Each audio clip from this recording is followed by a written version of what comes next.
यह कहानी एक साधारण महिला की है जिसने पैसों के मोह में फंसकर संतोष और सच्चे प्यार की महत्ता सीखी। मंगला एक साधारण सी महिला थी, लेकिन उसमें लालच था, पैसों का अत्यधिक मोह। यह मोह उसकी जीवन शैली का हिस्सा बन चुका था। उसकी जिंदगी में पैसों की कोई कमी नहीं थी, लेकिन फिर भी उसका दिल कभी संतुष्ट नहीं होता था। जो कुछ भी उसके पास था वह और अधिक चाहती थी। उसका मन हमेशा कुछ नया, कुछ और पाने की लालसा से भरा रहता था। मंगला की पड़ोसन लीला, जो कि एक साधारण घर से आती थी, लेकिन फिर भी मंगला के मुकाबले हमेशा खुश रहती थी। एक दिन लीला ने मंगला को अपनी सोने की मोटी चेन पहनकर दिखाई। मंगला ने देखा और सोचने लगी, यह चेन लीला के पास कैसे आ गई? इसके पास इतने पैसे कैसे आ गए? यह तो गरीब है। मंगला ने उसे पूछ लिया। लीला ने मुस्कुराते हुए बताया, तुम जानती हो, जब मैं जंगल के रास्ते से जा रही थी तो एक साधु बाबा मिले। वह प्यासे थे तो मैंने उन्हें पानी पिलाया। बदले में उन्होंने मुझे ये सोना दे दिया। यह सुनकर मंगला का लालच से भरे मन को समझ में आ गया कि अगर वह भी किसी साधु को जंगल में प्यासा देखे तो उसे पानी पिलाकर सोने की कोई चीज मिल सकती है। मंगला का मन और सिर्फ एक ही बात पर केंद्रित था, सिर्फ सोना हासिल करना। अगले कुछ दिनों तक मंगला जंगल में साधु को ढूंढने निकली। वह सोच रही थी, लीला को सोना मिला था तो मुझे भी मिलेगा। 2 दिन तक खोजने के बाद उसे आखिरकार एक साधु मिल गए, जो कि बिल्कुल वैसे ही दिखते थे जैसे लीला ने बताया था। मंगला खुश हो गई और उसने साधु को पानी पिलाया।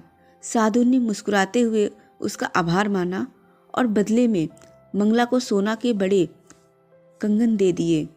मंगला ने कंगन खुशी खुशी पहने और घर लौटने लगी, लेकिन रास्ते में चलते हुए उसके मन में लालच फिर से जाग गया। उसे लगा, अगर आज मैंने एक कंगन लिया है तो कल मैं 2 कंगन ले सकती हूँ। वह सोचने लगी, अगर कल मैं फिर से साधु से मिली और उन्हें पानी पिलाऊं तो क्या वो मुझे और सोना देंगे? यही विचार के साथ वो वापस आई। साधु ने उसे देखते ही कहा कि अब अगर तुम दोबारा हमसे मिलने आई हो तो तुम्हें जो चाहिए मिलेगा, परंतु अभी जो तुमने स्वीकार किया है उसका दुगना देना होगा। बस वो अब ज़्यादा विचार करने लगी, मन में योजना बनाने लगी कि कैसे उनसे मन चाहा फल प्राप्त करूं। वह खुशी खुशी घर वापस पहुंची। कुछ समय बाद उसे यह पता लगा कि घर में उसके पति और बच्चे नहीं थे। रात हो गई और अगले दिन सुबह भी वो नहीं लौटे। मंगला को चिंता होने लगी। अब तक जो योजना बनाई वो धरी रह गई। उसके मन में एक ख्याल आया, मैं फिर से साधु से मिलकर उनसे पूछती हूँ कि मेरे पति और बच्चे कहाँ हैं। वह दौड़ते हुए उस जंगल की ओर गई जहाँ वो साधु से मिली थी। साधु अभी भी वहाँ बैठकर ध्यान कर रहे थे। मंगला ने पास जाकर कहा, महाराज, आप जो मुझे सोने के कंगन दे गए थे उसका दुगना लीजिए, लेकिन मेरी चिंता यह है कि मेरे पति और बच्चे कहाँ हैं, इसका उत्तर दे दीजिए। साधु मुस्कुराए और बोले, तुमने आज मुझे पानी नहीं पिलाया। मंगला वहीं आसपास पानी की तलाश करने लगी। आखिरकार उसे पानी मिल गया। पानी लाकर उसने साधु महाराज को पिलाया। पानी पीने के बाद महाराज बोले कि आज जो पानी पिलाया तुमने, उस पानी में लालच नहीं था। तुमने मुझे वह पानी प्रेम और चिंता से दिया था। अब जाकर देखो, तुम्हारे घर में तुम्हारे पति और बच्चे ठीक हैं। मंगला यह सुनकर भागते हुए घर लौट आई।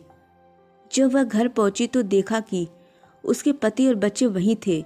उसके पति ने बताया, हम पास के गांव गए थे, वहां एक दोस्त से मिलने और देर हो गई, इसलिए वहीं रुक गए। मंगला का दिल हल्का हो गया। उसे अब समझ में आ गया कि साधु ने उसकी आंखें खोलने के लिए ये सब किया था।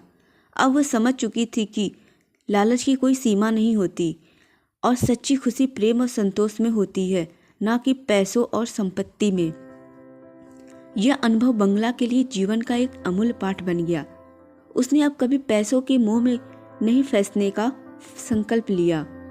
मंगला को यह समझ में आ गया कि संसार में एक सबसे कीमती चीज है, सच्चा प्यार, परिवार और संतोष। मंगला ने साधु के आशीर्वाद को समझा और अपनी जिंदगी को एक नई दिशा देने की ठानी। अब वह अपने परिवार और दोस्तों के साथ हर छोटे से छोटे क्षण का आनंद लेने लगी और उसकी लालच धीरे धीरे समाप्त हो गई। उसे एहसास हुआ कि जीवन में अगर संतोष हो तो इंसान हर स्थिति में खुश रह सकता है।